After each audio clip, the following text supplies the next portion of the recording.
क्योंकि पवन शर्मा जी हर एक पार्टी भाजपा से लेकर कांग्रेस से लेकर एनसी तक सब ये वादा कर रहे हैं जम्मू एंड कश्मीर के लोगों से कि स्टेटहुड हम हम लाएंगे आपके लिए स्टेटहुड, इसीलिए हमें वोट दीजिए।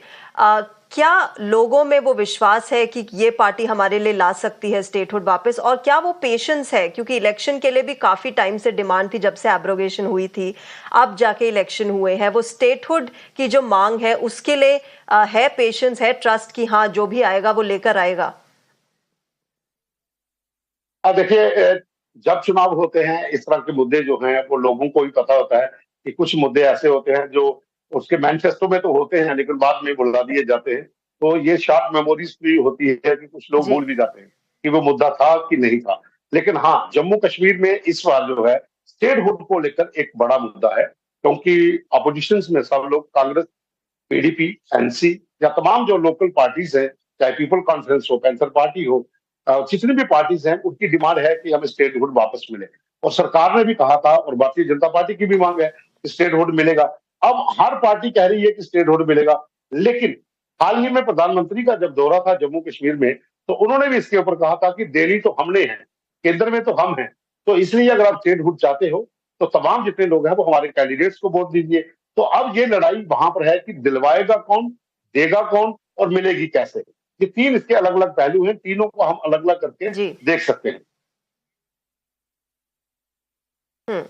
अच्छा, ये तो रही स्टेटहुड और एब्रोगेशन की बात, पर हर इलेक्शन में पवन शर्मा जी एक बेसिक मुद्दे होते हैं, वो होता है रोटी कपड़ा मकान। अब अनएम्प्लॉयमेंट यंगस्टर्स के बीच में एक मुद्दा रहा है, बहुतों ने बात भी की है इस बारे में, और कुछ आंकड़े हैं मेरे पास जो 24.6% unemployment rate Jammu and Kashmir का बताते हैं, which is much higher than the 6.1% national average.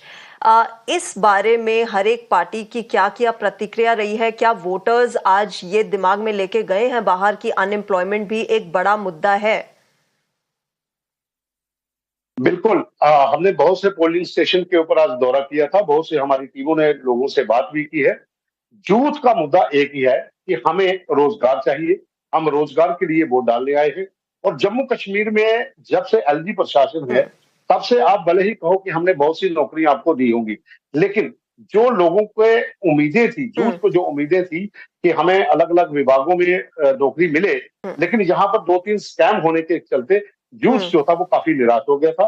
Protest भी कई बार हुए, और जो एवरेज है इतने लोग बेरोजगार हैं, वो जो आंकड़ा है उस आंकड़े से कहीं ज्यादा है। और लोगों का ये यूथ का ये एक अपना मुद्दा है, बड़ा मुद्दा है कि रोजगार, रोजगार के साथ साथ जम्मू डिवीजन और कश्मीर डिवीजन में सबसे बड़ा मुद्दा इस समय है स्मार्ट मीटर्स का, बिजली के बिल का।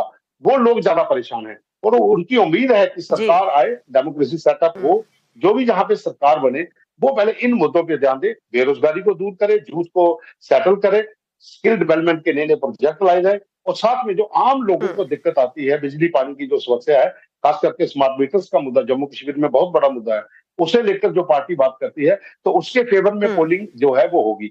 लेकिन इस समय जम्मू कश्मीर की बात करें तो कश्मीर जो प्रांत है उसके अलग मुद्दे हैं, जम्मू प्रांत के अपने अलग मुद्दे हैं, और दोनों की जो जी। लीडरशिप है, कांग्रेस एनसी का अलायंस हो चुका है, भाजपा अकेले अपने दम पे लड़ रही है। वहां पर जो इंडिपेंडेंट्स लड़ रहे हैं वो उनके अपने सेंटिमेंट्स हैं। वो एक जिस तरह से इंजीनियर जेल में बैठे हुए एमपी जीत गए, वो एक वहां पर जो एक अलगाववाद की विचारधारा से जुड़े हुए लोग, जिस तरह से वहां पर प्रचार हुआ कि दो मुख्यमंत्रियों को हारना पड़ा, जो दोनों पूर्व मुख्यमंत्री थे, महबूबा मुफ्ती हार गई, उमर अब्दुल्ला हार गए।